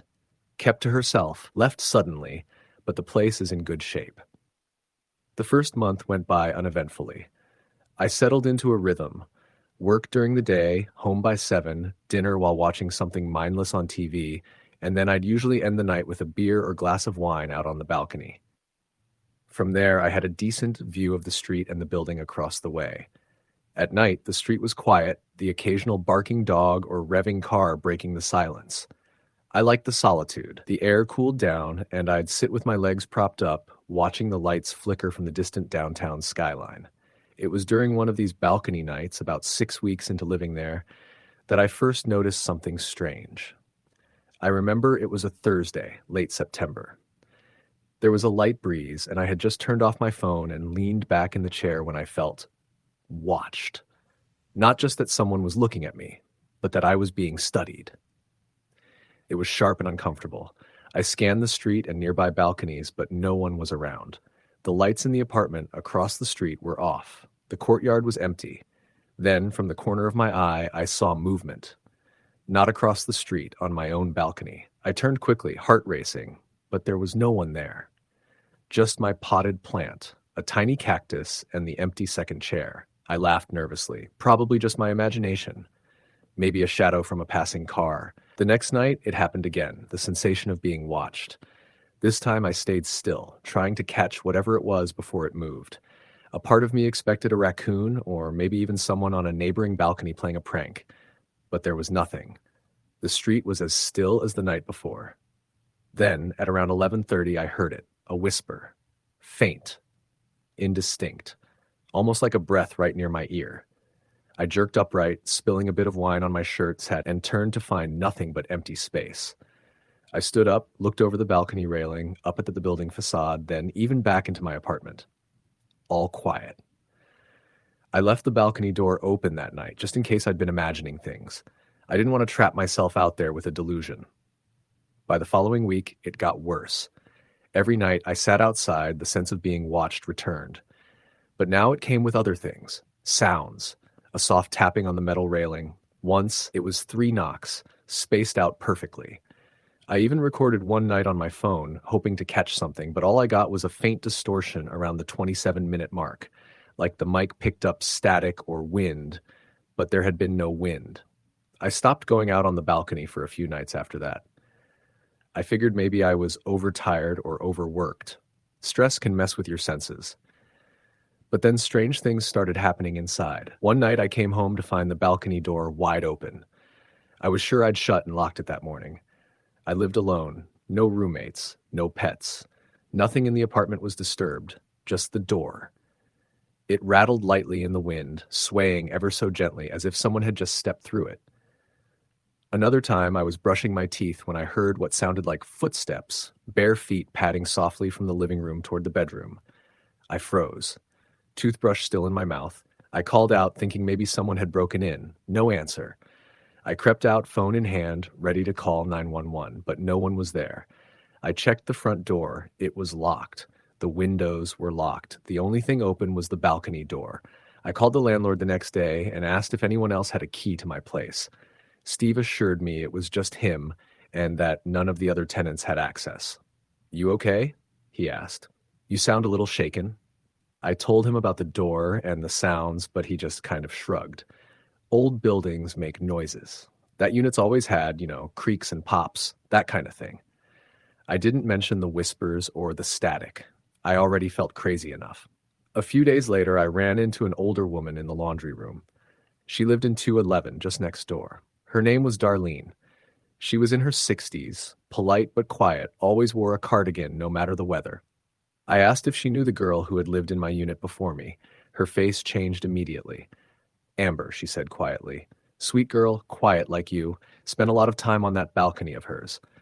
"What happened to her?" I asked. She hesitated. "Left in a rush, didn't say goodbye. Her boyfriend found her one night just sitting there. Blank. Not speaking. Eyes wide open, like she'd seen something that broke her." My mouth went dry. "Did she ever say anything about strange things happening out there?" Darlene looked away. "You should close your balcony door at night," she said. "That's all I'll say." That night, I sat at my kitchen table with the door to the balcony firmly shut. But I could still feel it, something pressing at the glass, like a presence just beyond the pane. The hairs on my arms stood up. I turned on all the lights, turned up the TV volume, but that didn't shake the feeling. Eventually, I gave in. I slid open the balcony door and stepped outside. Maybe if I faced it directly, whatever it was, it would go away. The moment I stepped out, everything went silent. Even the far-off hum of traffic seemed to vanish. It was like stepping into a vacuum. And then I saw her. She was crouched in the corner of the balcony, facing away from me. Her hair was dark and hung like a curtain around her face. She wore a loose tank top and pajama shorts. Her skin was pale, too pale, and something about her limbs looked wrong, too long, too thin, like she'd been stretched. I couldn't move. I wanted to speak, to scream, but nothing came out. I blinked, and she was gone. No sound, no movement. Just me, shaking on the balcony with a metallic taste in my mouth. I barely slept that night. The next day, I took a personal day from work. I researched the building, anything I could find. There wasn't much. A few old news articles about a fire in the late 70s on the third floor. No deaths, just damage. No mention of anything paranormal. But I did find a Reddit thread, buried deep, about haunted apartments in NoHo. Someone mentioned 11733 Magnolia, my building. Avoid the second floor. Balcony faces west. She still visits. I tried replying to the user, but the account had been deleted. I decided I had to get out. I couldn't stay. I didn't care about the job anymore, the apartment, any of it. I just wanted to feel normal again. I gave Steve my notice the next morning. Packing was fast. I didn't own much. But the last night I stayed up late, unable to sleep. Around midnight I heard it again, 3 soft knocks on the glass of the balcony door. I didn't check. But I did hear whispering, right outside. A voice low and broken, like it was trying to form words through static. My name. It said my name. I left the lights on all night and was out of there before sunrise. 2 months later, I got a new place in Glendale. No balcony. But sometimes when I sit near a window at night, I swear I hear the whisper again, just faint, just enough to make me freeze. I never go near open balconies anymore. I keep my windows locked after sunset, because I think whatever was on that balcony, whatever broke Amber and started following me, didn't stay behind. I think it's still looking for a way in. Story the end. When I moved to Asheville, North Carolina in the summer of 2017, I wasn't looking for anything fancy, just a quiet place where I could get back on my feet after a nasty breakup and a job I had to walk away from. I found a small one-bedroom apartment on the third floor of a red brick building just off Merriman Avenue, tucked behind a gas station and a dilapidated strip mall. It had its flaws. Thin walls, outdated carpet, and a plumbing system that groaned like an old man every time you flushed, but it had one feature that made me fall in love with it immediately: a long, narrow balcony overlooking the wooded hill behind the building. It wasn't much, just a rusted railing, a warped floor, and room enough for a plastic chair and a crate I used as a table. But I'd sit out there for hours, nursing a coffee or beer and listening to the cicadas or watching the occasional deer weave through the trees. It felt peaceful, safe, like I'd finally found a pocket of the world that asked nothing of me. The neighbors were mostly quiet. Retirees, working-class folks, a few students from UNC Asheville. My immediate neighbor was a woman named Sandy, who always wore pajama pants and walked a toy poodle with a pink harness. She nodded hello but didn't say much, and I liked it that way. I wanted to be left alone. Everything was fine for the first few weeks. I started working part-time at a small print shop downtown. The pace was slow and easy. I fell into a rhythm. Work, walk home, eat dinner, sit on the balcony, sleep. Repeat. The first time I noticed something strange was one night in late July. It had rained earlier in the evening, and everything was still damp. The trees behind the building glistened under the street lamps, and a layer of mist hovered just above the grass. I was sitting outside with a beer, listening to a podcast through one earbud, when I noticed movement in the woods. There was someone standing between the trees. Not moving, just standing there. I paused the podcast and squinted through the dark. The figure was thin, too thin, and wore what looked like a white nightgown or slip. Her hair was long and dark, hanging in front of her face like she just stepped out of the shower. I assumed it was a neighbor at first, maybe someone walking their dog who'd wandered too far off, but she didn't move. Not once. I sat still, waiting for her to step forward, say something, turn away. Anything. Instead, she just stood there, facing the building, unmoving. After 2 or 3 minutes, I started to feel uneasy. I cleared my throat loudly, thinking maybe she didn't know someone was watching. No reaction. I stood up and leaned over the balcony railing a bit. Still nothing. I was about to call out when the hallway light behind me flicked on. I turned around, expecting to see Sandy or maybe one of the other tenants. But no one was there. The hallway was empty. When I looked back out at the woods, the woman was gone. I slept with the windows shut and the curtains drawn that night. The next day I asked Sandy if she'd seen anyone in the woods the night before. She gave me a strange look and said, "You mean the girl?" That made me pause. "What girl?" "She's been around here for a while," she said, looking back toward the trees. "Used to think she was just some kid from the complex sneaking out at night, but I haven't seen her up close, just from the balcony, always standing out there like she's waiting for something." That put a pit in my stomach. I asked if she'd ever talked to her. "Nope," she said. "Never moves, never says anything, just there." After that, I started paying attention. I'd sit out every night around the same time, hoping I wouldn't see her again, and yet half expecting to. Some nights she wouldn't be there, but more often than not, somewhere between 1 and 2 a.m., she'd appear at the tree line. Always the same. White gown, long hair, completely still. One night, I got brave. I went downstairs and walked toward the woods. My flashlight barely cut through the mist, and I felt the hairs rise on the back of my neck the closer I got to the trees. She was there. Up close, she looked worse. Pale skin, dirty feet, hands hanging limp at her sides. Her face was obscured by hair, but I could feel her watching me. I called out, "Are you okay?" Nothing. "Do you need help?" Still nothing. I took one step closer and then froze. She raised her head slightly, and I saw her face. It was wrong. Not in a grotesque, bloody way, but like it didn't belong. Her features were distorted, slightly off, like someone had described a face from memory, and an artist tried to recreate it without ever seeing it. Her eyes were too far apart, her mouth too small. And then she opened it. The sound that came out wasn't speech. It was like a whine, low and gurgling, almost like a sob, but with no breath behind it. It chilled me more than any scream would have. I backed up, tripped over a root, and scrambled back toward the building without looking back. Once I was inside, I locked the door and pulled the curtains tight. I didn't sleep that night. The next morning, I tried to convince myself it was a homeless person, maybe someone mentally ill who'd found their way into the woods. But deep down, I knew that wasn't right. There was something unnatural about her, something that didn't belong in this world. That afternoon, I ran into Mr. Langley, the maintenance guy. He was a big, barrel-chested man with a limp and a love for chewing tobacco. I asked him if he'd ever seen anything strange in the woods behind the building. He paused, then spit into a Coke bottle and said, "You mean the girl?" I felt that same chill return.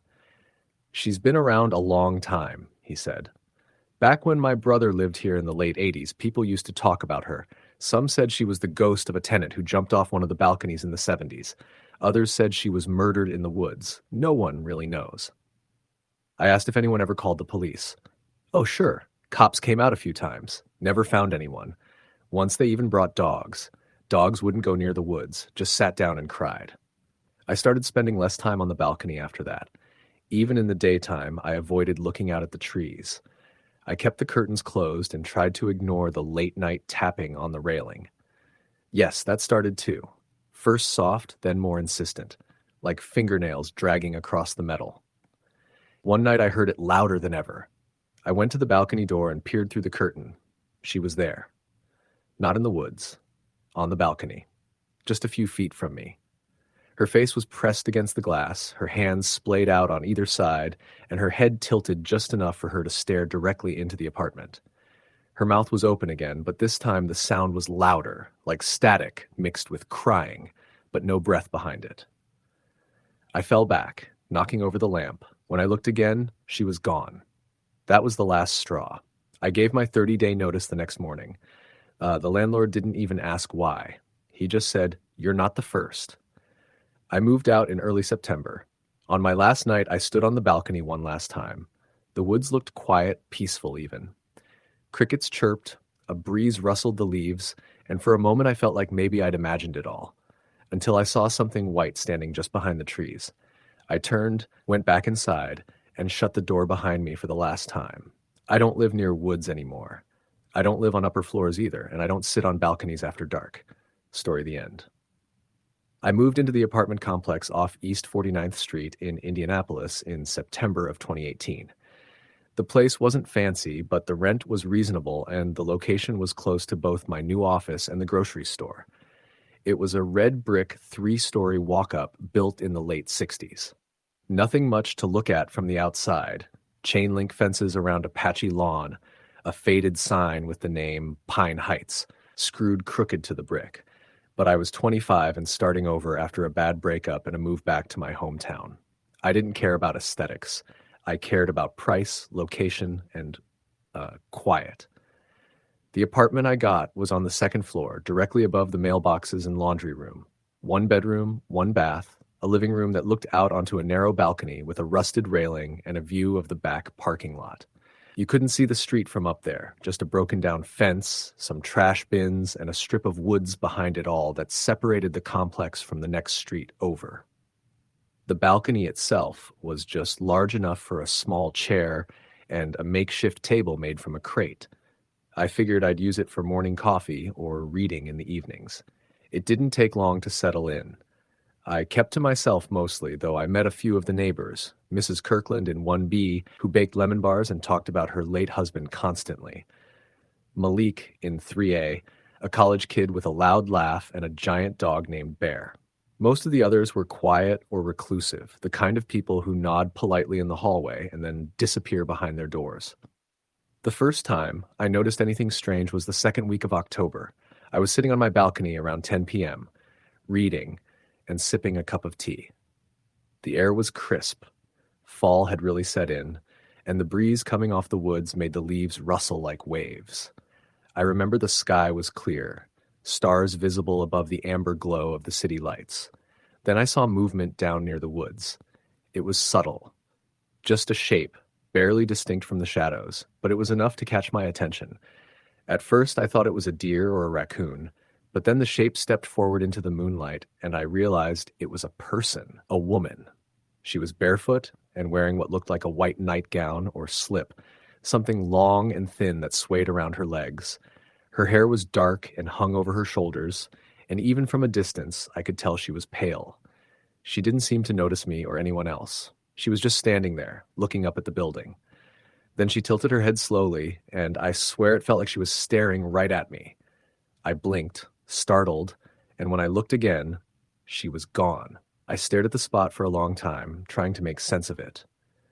Maybe she walked off into the woods, I thought. Or maybe I imagined it. I hadn't eaten much that day, and I'd been working long hours. I tried to shrug it off, but when I went inside, I locked the balcony door, something I hadn't done once until that night. Over the next few days, I found myself glancing toward the woods more often. I didn't see her again immediately, but I had the distinct feeling of being watched, especially when I was on the balcony after dark. I started keeping the curtains drawn and only stepping outside in daylight. A week later, around 2:30 a.m., I was woken by a soft tapping sound. It took me a second to realize it was coming from the balcony door. I live alone. The tapping wasn't loud, just 3 quick knocks, then silence. I sat up in bed, heart pounding, listening. Then it came again, 3 soft knocks. I didn't move, I barely breathed. After a few minutes, I crept to the door and peeked through the curtain. There was no one there. I opened the door a crack and looked out. The air was cold, and the breeze carried the scent of wet leaves and something else I couldn't place. Something like iron or pennies. I scanned the lot in the woods, but nothing moved. The next morning, I told Mrs. Kirkland what had happened. She looked at me for a long moment before saying, "It's starting again." That wasn't what I expected her to say. She told me there had been stories about the complex for years, especially my unit. People talked about a woman who used to live there back in the early 70s. Her name was Lydia Burns. She was young, just 26, and had moved in alone. One night, she vanished. Her car was still in the lot, her purse and keys inside the apartment. Nothing stolen. No sign of struggle. She was last seen by a neighbor, standing barefoot on her balcony in a white nightgown, looking out toward the woods. They searched for her for weeks. Dogs, helicopters, volunteers combing through the trees. Nothing. No trace. Some people believed she ran off. Others thought she was taken. But then people started seeing her. Always at night. Always on or near the balconies. Sometimes tapping on the glass. Sometimes just standing at the tree line. I laughed nervously. "Come on. That's just old gossip." Mrs. Kirkland didn't laugh. "Ask anyone who's lived here more than 10 years. Ask Malik. Ask the manager." I did. And she was right. The manager, Mr. Rowan, was a quiet man who rarely made small talk. When I asked him about Lydia, he stiffened. "I don't get involved in stories," he said. "But I can tell you this. Every tenant who stays in your unit sees her eventually." I asked why he kept renting it out. He shrugged. "People forget. Rent's cheap. They figure they'll be fine until they're not." That night, I left the lights on in every room and slept with the TV playing softly in the background. I didn't go near the balcony. For a while, it seemed to work. I didn't see her. I didn't hear the tapping. Then, in mid-November, I was walking up the stairs late after a shift. The hallway was quiet, and I passed Malik sitting on the floor outside his door, Bear lying next to him with his ears flattened. "You okay?" I asked. He nodded slowly, but his eyes were wide. "Did you see her?" My stomach dropped. "Tonight?" He nodded again. "She was out there, on your balcony." I didn't respond. When I got to my door, I hesitated. I didn't want to open it. I didn't want to go inside. But I did. The lights were off. I'd left them on when I left earlier. I turned on the living room light and looked toward the balcony. There were wet footprints on the carpet, bare feet, leading from the door to the middle of the room, and stopping. No exit. I backed out and slept at a friend's house that night. The next morning, the footprints were gone. The carpet was clean. Dry. Like it never happened. I started spending more time away, staying late at work, visiting friends, even sleeping in my car once when I was too afraid to go home. But I couldn't avoid the place forever. I still had 5 months left on the lease, and I couldn't afford to break it. On December 12th, I came home to find my balcony door wide open. It had snowed the night before. The floor inside the door was wet, and snow had blown onto the carpet. I walked out onto the balcony and looked toward the woods. She was there, closer than ever before, right at the edge of the lot. This time, her head was tilted at an unnatural angle, like her neck had been broken. Her gown was torn, and her hands were covered in something dark. Her mouth opened slowly, but no sound came out. I stepped backward and slammed the door shut, then locking it twice. That night, the tapping returned. This time it didn't stop. 3 taps, then another 3, then faster, louder, more frantic, like fists pounding. I screamed and pulled the curtain back. No one there. But the glass was covered in handprints. Dozens of them. Small, smudged, overlapping. I called the police.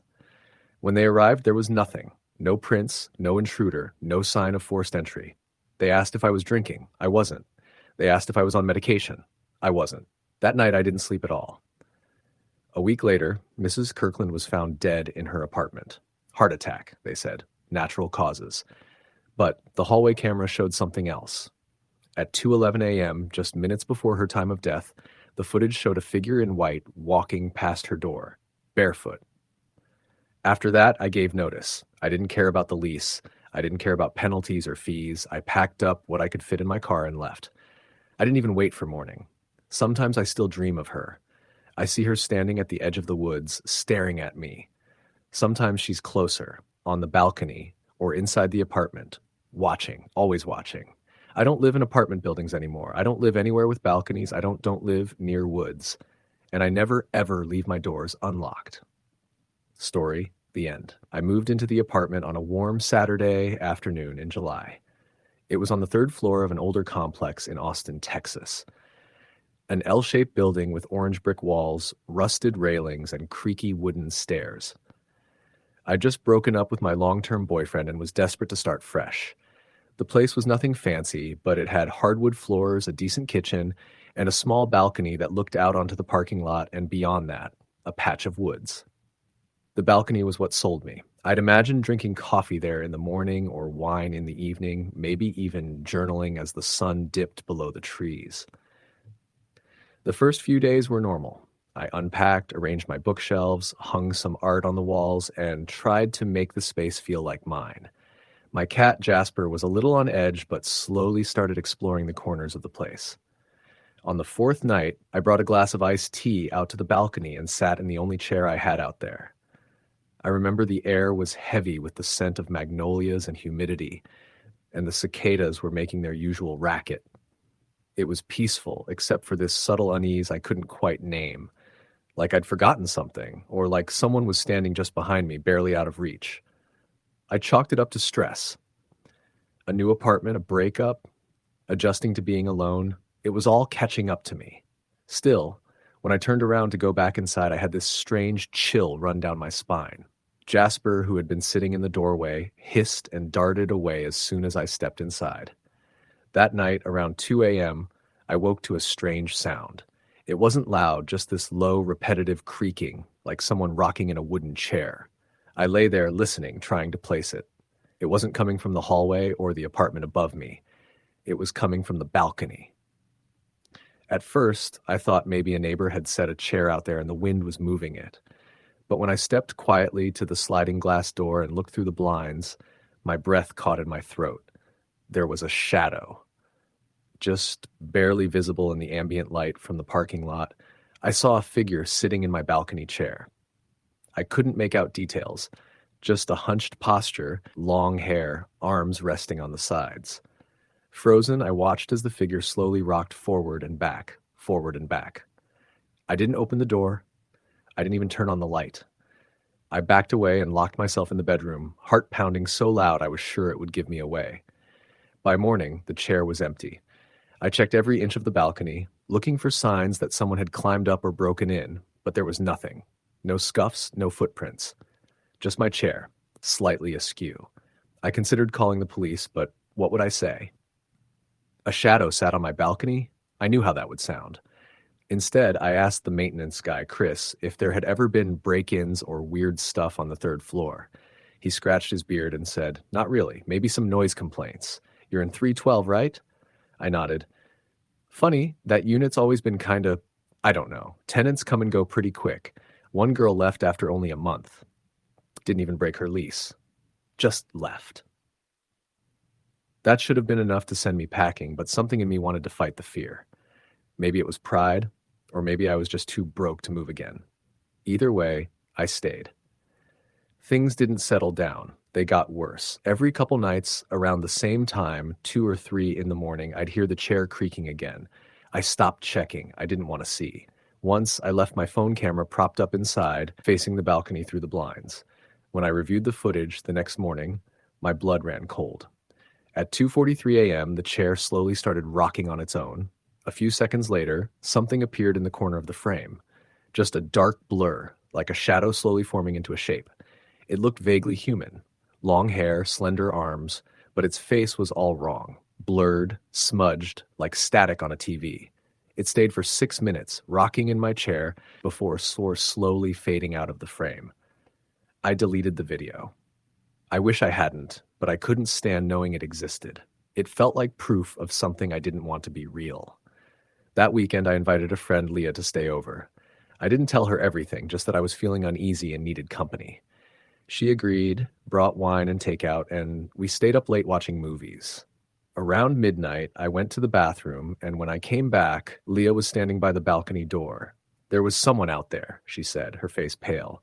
I tried to play it off, probably just a neighbor on their balcony. She shook her head. No, it was this woman, or I think it was. She was sitting in your chair, just staring at the glass, didn't blink, didn't move. I didn't sleep that night, neither did Leah. She left in the morning, promising to call me later, but I never heard from her again. She blocked me on everything. It was like seeing that thing scared her so badly she couldn't even be around me anymore. I started sleeping with the lights on. I kept salt by the doors and mirrors. I even tried burning sage, though I didn't really know what I was doing. Jasper refused to go near the balcony. If I even opened the blinds, he'd growl and run into the closet. One morning, I found deep scratches on the inside of the sliding door. 4 jagged lines like fingernails had dragged across the glass. I tried to clean them off, but they were etched in. I started to wonder if this thing wanted in. The next time I saw it, I was awake. It was storming outside, rain pelting the balcony hard, thunder shaking the walls. I stood in the kitchen, watching the wind whip leaves against the window, when I caught a glimpse of movement through the corner of my eye. I turned toward the balcony and froze. She was there, not sitting, not rocking, standing. Her face was up against the glass. Pale, lifeless eyes stared through me. Her mouth moved slowly, forming words I couldn't hear. Her hands were pressed against the glass, fingers long and thin, nails black. She didn't blink. I backed away, heart pounding in my ears, and grabbed my phone to call 911. I turned around for 1 second, and when I looked back, she was gone. The rain kept pouring. The chair sat still, but on the glass where her hands had been were 2 wet handprints. I reported it. The police came, looked around, asked if I had any enemies or exes that might want to mess with me. I said no. They told me to keep my doors locked and that they'd patrol the area. That was it. After that, I started sleeping at my sister's place across town. I'd go to my apartment during the day, feed Jasper, grab clothes, check the mail, but I refused to be there after dark. I finally told my sister what was going on. She didn't believe me fully, but she believed I was scared. And that was enough for her. Then one afternoon I came home and the sliding door was wide open. I know 100% that I had locked it. I stood in the doorway, staring at the open door, heart pounding. My apartment was quiet, too quiet. Jasper was nowhere to be seen. I searched every room, every cabinet, every closet. No Jasper, no sign of forced entry, nothing stolen. I went out onto the balcony, desperate, calling his name. That's when I saw it. His collar. It was sitting on the railing, placed neatly, like someone had set it there. That was the last straw. I packed everything I could carry and left that night. I broke my lease, forfeited the deposit, didn't care. I moved in with my sister and started looking for places in a completely different part of town. Somewhere newer, somewhere with no balconies. A few weeks later, I got a call from Chris, the maintenance guy. He said someone new had moved into 312, a young guy. After a few nights, the guy left a note with the office. "Who's the woman on the balcony at night? She keeps staring into the apartment." Chris told me the guy moved out a day later. I never went back to the building. I've driven past it a few times, though. Every so often when I glance up to the 3rd floor, I swear I see someone sitting in that balcony chair, rocking slowly, waiting. Story. The end. I moved into the Coral Bay Apartments in Clearwater, Florida during the fall of 2020. It was right after the pandemic had taken its toll on my job, my relationship, and pretty much everything else I thought was stable in my life. I had been living in Orlando with my ex for nearly 5 years, but after everything crumbled, I packed my things, found a cheap apartment through Craigslist, and drove west until I hit the coast. Coral Bay wasn't luxurious, but it was what I could afford. The apartment itself was a 2nd-floor unit facing the back of the complex. My balcony looked out onto a line of trees and a narrow, cracked walking trail that looped around a retention pond.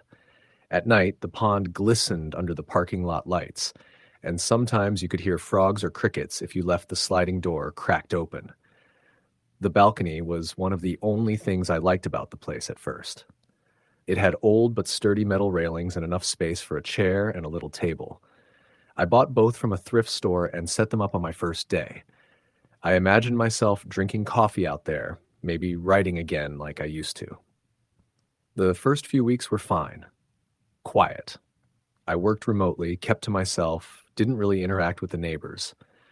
I would go sit outside at night just to get some air, and I'd watch as the streetlights flickered on, listen to the wind rustling through the trees, sometimes catch sight of raccoons near the trash bins.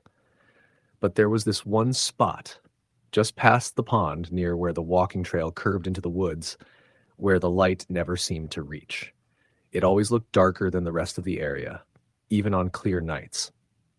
I noticed it the second week I was there, while sitting outside around 11:30 p.m. I remember because I looked at my phone right after it happened. I had just lit a cigarette when I saw movement in that dark patch. I leaned forward, squinting, and saw what looked like someone walking slowly along the path. I figured it was a neighbor taking a walk, but something about the way the person moved made me pause. Their steps were jerky, uncoordinated, like they were struggling to walk. They stopped directly in the darkest part of the trail, and I couldn't see their face, just the silhouette. I waited for them to keep walking or to turn back, but they just stood there. I must have watched for 5 minutes, still no movement. The hair on my arm started to rise.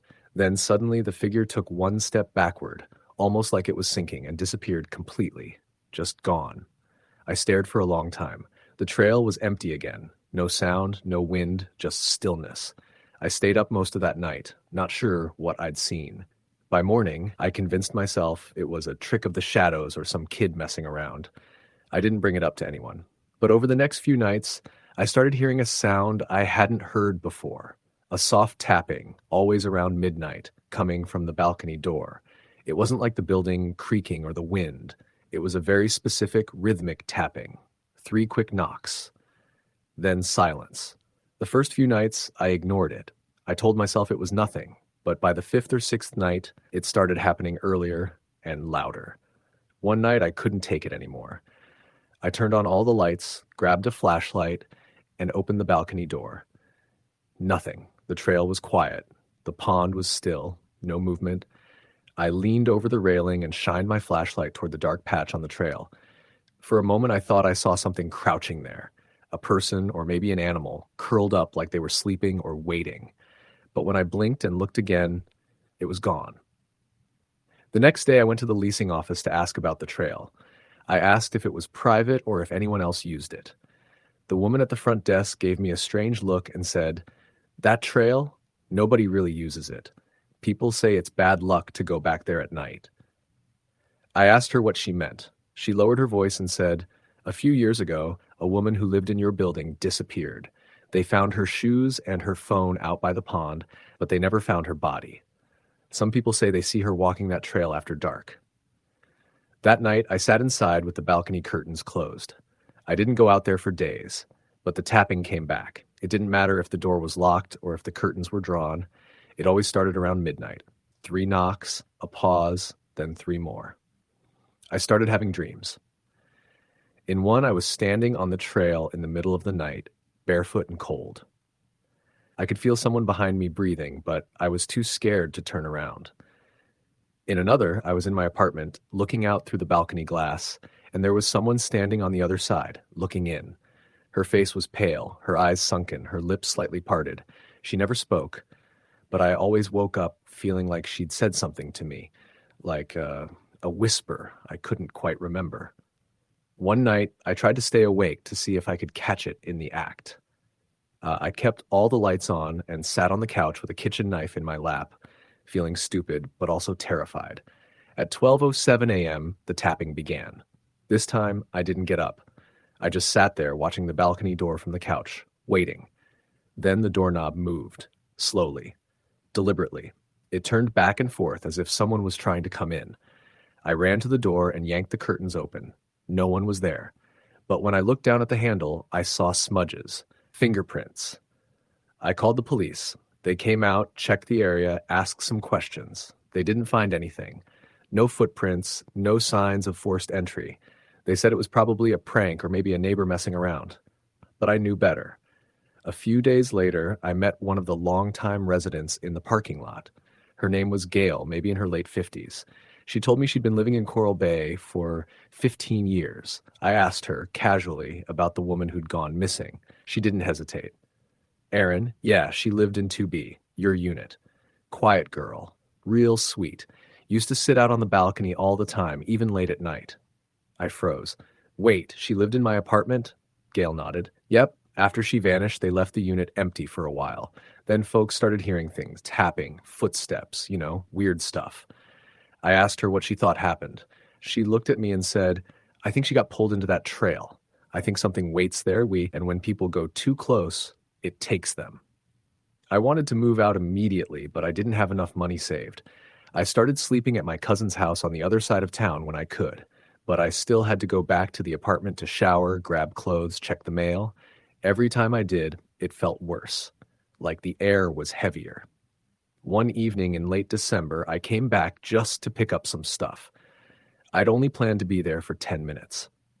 As I stepped inside, I saw something out of the corner of my eye, a shadow on the balcony moving past the glass door. I turned quickly. The door was still locked, but pressed against the outside glass, faint but visible, was a handprint.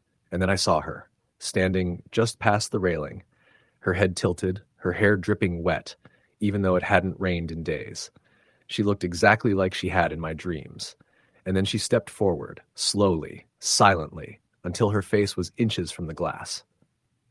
I didn't wait. I ran out of the apartment, got in my car, and drove. I didn't stop until I got to my cousin's house. I never went back. A few weeks later, I hired a moving company to go in and pack up my things. I gave them the keys and told them to call me when they were done. I didn't explain anything. I didn't need to. I heard from Gail a few months later through a mutual acquaintance. She told me another woman had moved into the unit and lasted only 3 weeks. She claimed she saw someone on the balcony every night, said she felt something watching her whenever she stood near the door. They moved out in the middle of the night, just left. Now I live in a small studio on the 3rd floor of a modern building in St. Petersburg. It doesn't have a balcony. That was intentional. Sometimes I still dream of the trail of Erin, of her eyes watching me through the glass. And every now and then, around midnight, I wake up to the sound of 3 soft knocks, but there's no door there, just a wall. Story the end.